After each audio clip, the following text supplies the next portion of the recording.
Book 1, Chapter 3.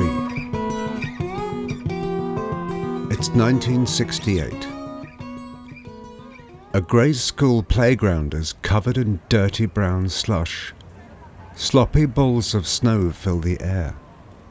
In the middle of the madness stand a bewildered-looking boy and girl.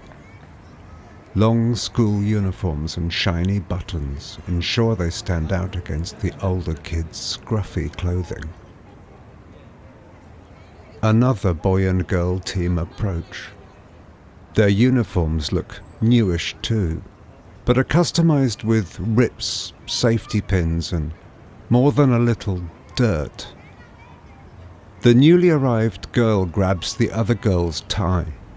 The rough-looking boy does the same to his male victim. They begin yanking at tags on the reverse. Hey, what are you doing to my tie? Despite his protest, the boy doesn't try to stop his attacker. His auburn-haired companion says nothing.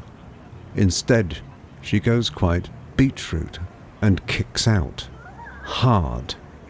The two robbers glance at each other. The male assailant laughs and takes flight, holding up his prize. The injured girl hobbles away, screaming after her accomplice. You see what that crazy cow did?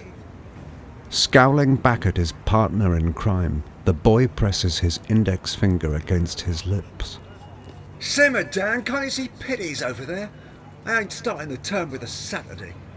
The girl stops hobbling and glances at the teacher, untouched by snowballs. Back in the center of the playground and losing the rouge from her cheeks, the would-be female victim turns to her companion. Sorry, it was Ben, wasn't it?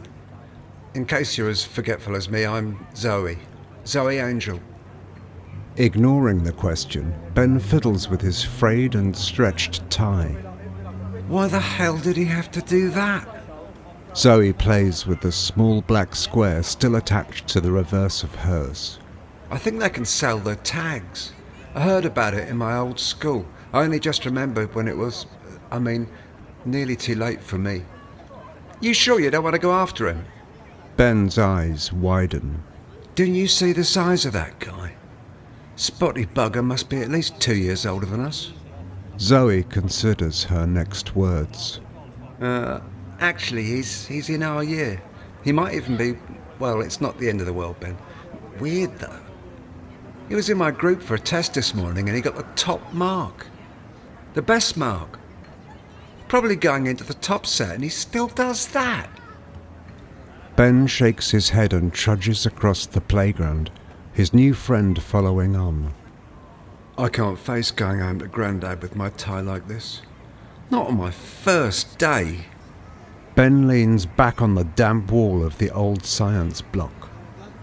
Zoe goes to tell him that he is now ruining his blazer, but decides against it.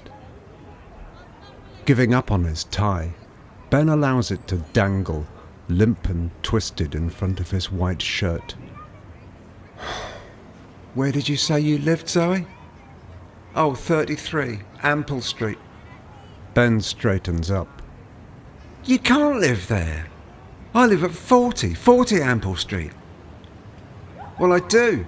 We moved in a few years back. We used to share part of a big house, but now we've bought our own. It's funny, but I can't remember anything about living in that old place.